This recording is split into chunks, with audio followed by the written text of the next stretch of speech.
Assalamualaikum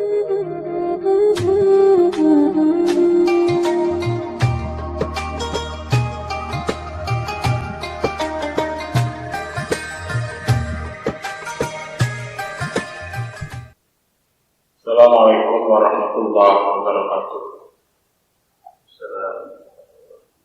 Alhamdulillah, wassalatu wassalamu ala rasulillah. Asyhadu an la ilaha illallah wahdahu la syarika lah, wa asyhadu anna Muhammadan abduhu wa rasuluhu la nabiyya wa rasula ba'dah. Allahumma shalli wa sallim ala Muhammad wa ala alihi wa sahbihi wa ma ba'da. Ma'asyiral muslimin rahimakumullah. Usiku manafsi bitaqwallah. Qala Allah Ta'ala fil Qur'anil Karim, ya ayyuhalladzina amanu taqullaha haqqa tuqatih wa la tamutunna illa wa antum muslimun. Ma'asyiral muslimin rahimakumullah, bahwa kita semuanya harus senantiasa menjalani kehidupan ini dengan bertakwa kepada Allah. Bertakwa kepada Allah dimanapun kita berada, dan bertakwa kepada Allah di dalam setiap masalah yang kita hadapi. Tapi khusus di dalam hari-hari kita sekarang ini, kita sedang umat bangsa Indonesia dan secara umum bangsa-bangsa di dunia sedang menjalani wabah, yang wabah itu menurut di dalam hadis maupun di dalam pendapat para ulama, bahwa wabah itu sebetulnya ditujukan kepada orang-orang yang kaum muslimin, orang-orang pendosa, agar supaya sadar kalau kita dalam keadaan sekarang ini, maka kita tidak bisa menghadapi wabah ini semata-mata dengan pikiran kita, karena itu kehendak Allah. Maka kita harus kembali kepada Allah dan bertakwa kepadanya. Maka bagaimana yang saya sampaikan, bahwa bertakwa kepada Allah di dalam setiap masalah yang kita hadapi. Ma'asyiral muslimin rahimakumullah, bahwa yang ingin saya sampaikan dalam kesempatan hari ini adalah bagaimana kita memahami perjalanan umat Islam semenjak didakwahkan dibawa oleh Nabi Muhammad SAW. Maka sampai hari ini telah terjadi bermacam-macam keadaan Islam. Sebagaimana Rasulullah dalam suatu hadis menyatakan, baca Islam ghariban wa sayyidul Islam ghariban kama bada, bahwa Islam datang sebagai sesuatu yang asing di muka bumi ini. Kemudian Islam akan menjadi asing lagi sebagaimana pertama kali diletakkan. Ma'asyiral muslimin rahimakumullah, sebetulnya Islam telah memukul banyak para peneliti. Antara lain adalah yang dilakukan oleh Michael Held. Seorang ilmuwan ini ketika menyampaikan presentasinya di hadapan umat, di hadapan massa pada waktu itu, orang seluruh auditorium seakan-akan menertawai. Kenapa Michael Hart itu menjadikan Nabi Muhammad SAW sebagai orang yang paling berpengaruh di muka bumi ini? Di dalam sejarah bisa kita lihat bahwa Nabi Muhammad itu pertama kali mendakwahkan Islam itu hanya 4 orang,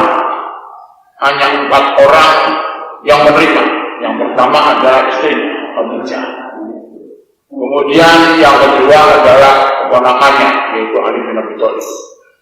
Yang ketiga kemudian bekas budaknya yang menjadi orang yang paling dekat dengan beliau, yaitu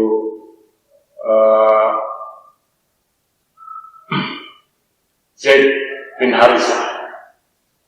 Kemudian yang keempat adalah sahabat beliau, yaitu Abu Bakar Siddiq. Ma'asyiral muslimin rahimahumullah,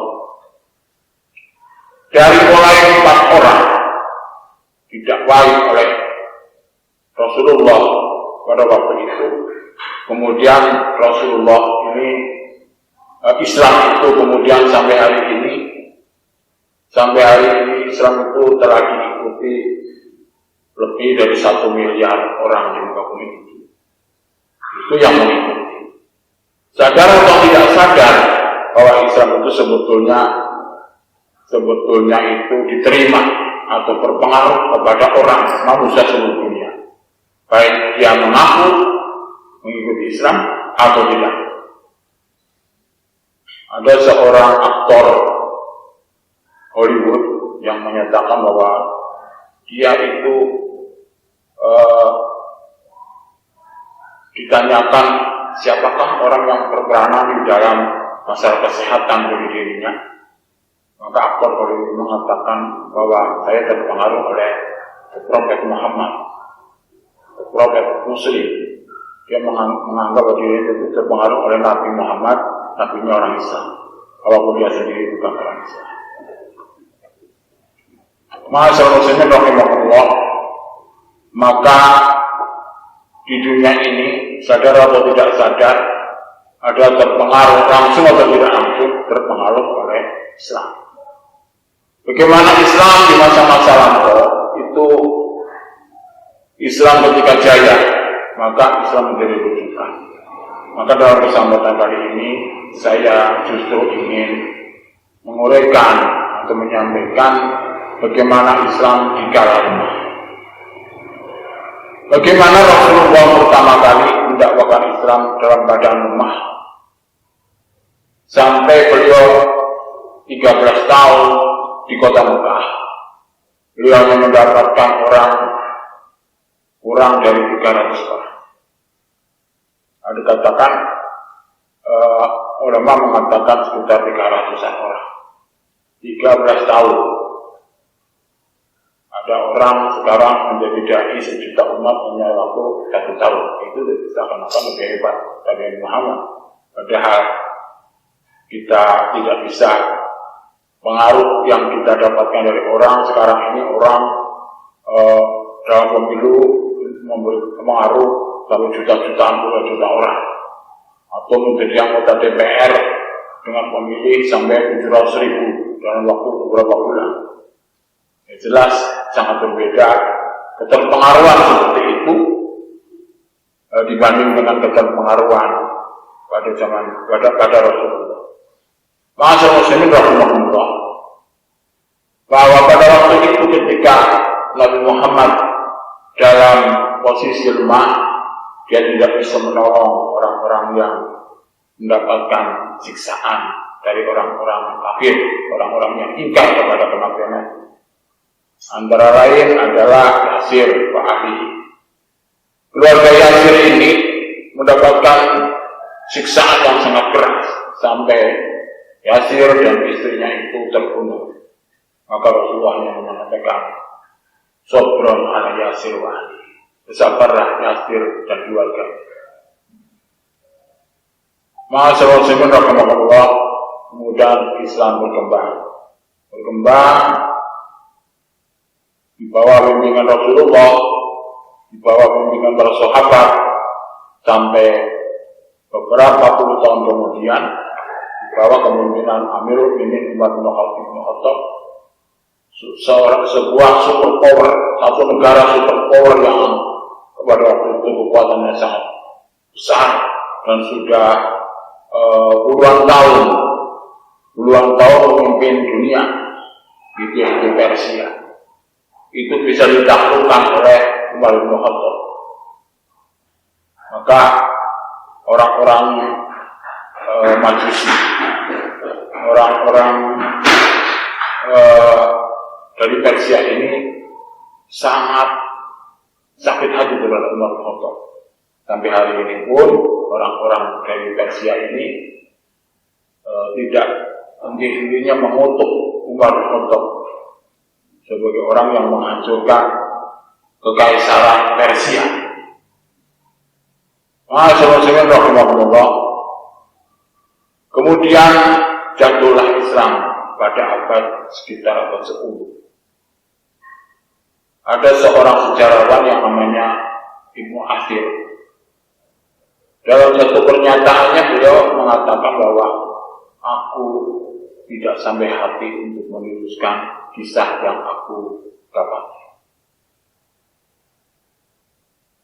Dan beliau sampai mengatakan, seandainya aku tidak dilahirkan, karena aku mendapati umat Islam itu menjadi umat yang sangat jatuh dan tidak sebagaimana yang ditegaskan di dalam Al-Quran. Tapi umat Islam pada waktu itu sangat jatuh sekali dari mulai abad 10 tahun 1000 dan seterusnya. Akhir menangis badan. Karena apa? Karena bagaimana umat Islam bisa menaklukkan Persia dengan kekuatan 12.000 orang menghadapkan dengan pasukan Persia 200.000 orang.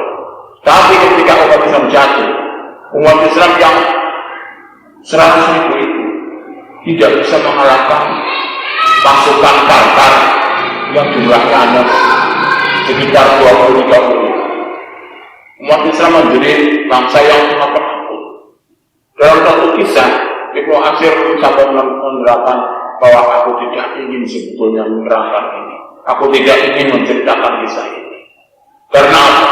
Karena 10 orang Islam yang ketara itu takut dibentak oleh satu orang Tartar. Karena apa? Karena mentalnya sangat jatuh. Ma'asyiral muslimin rahimakumullah, itulah keadaan. Apakah pada itu kita hari ini? Ketika umat Islam itu hanya dihitung yang tidak pernah diperhitungkan. Kekayaan negeri-negeri Muslim itu sangat besar. Sangat besar sekali. Deposit emasnya sangat tinggi.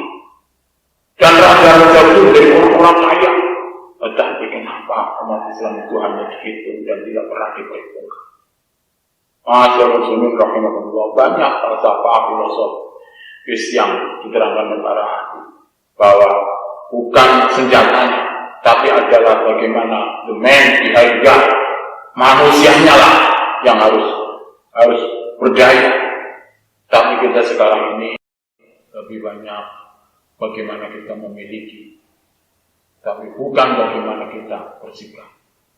Ma'asyiral muslimin rahimakumullah, bahwa itulah yang oleh para ahli dikatakan gagalnya pendidikan. Pendidikan pada umat Islam ini adalah kita mengenal pendidikan sekolah. Pendidikan sekolah itu akhirnya orang punya sekolah tamatan perguruan tinggi, tapi dia tidak berpendidikan tinggi. Inilah ketika bom atom jatuh di Jepang, maka Kaisar Hirohito dengan tegas mengatakan, berapa guru yang tersisa? Ternyata bisa kita lihat, kemudian dicatatlah guru-guru itu, dan kemudian kita lihat hanya beberapa puluh tahun kemudian Jepang itu bangkit menjadi manusia yang berdaya. Ma'asyiral muslimin rahimakumullah, marilah di era kita sekarang ini harus diam di rumah. Maka marilah kita meningkatkan pendidikan. Bicaralah dengan anak bahwa yang penting adalah orang itu punya karakter. Karakter orang kalau kaya, karakternya adalah karakter antek, itu tidak akan gunanya kaya. Orang pandai, tapi mentalnya adalah mental Buddha, itu tidak akan ada. Bagaimana kita ini menjadi orang yang pejuang, mentalnya mental pejuang, mental yang akan berubah, itulah yang perlu kita perhatikan. Jadi kesimpulan yang saya sampaikan, jika Islam lemah, jika kita membaca Islam lemah, maka diharapkan kita adalah menjadi bangsa yang bagaimana kita bangkit. Inilah yang perlu disampaikan. Dan terlalu sering saya sampaikan bahwa Islam itu tidak akan hilang dari muka bumi ini. Walaupun dahulu pun Islam ketika jatuh, Islam tidak pernah akan hilang dari muka bumi ini. Itu janji Allah. Tetapi Islam, Allah tidak pernah berjanji Islam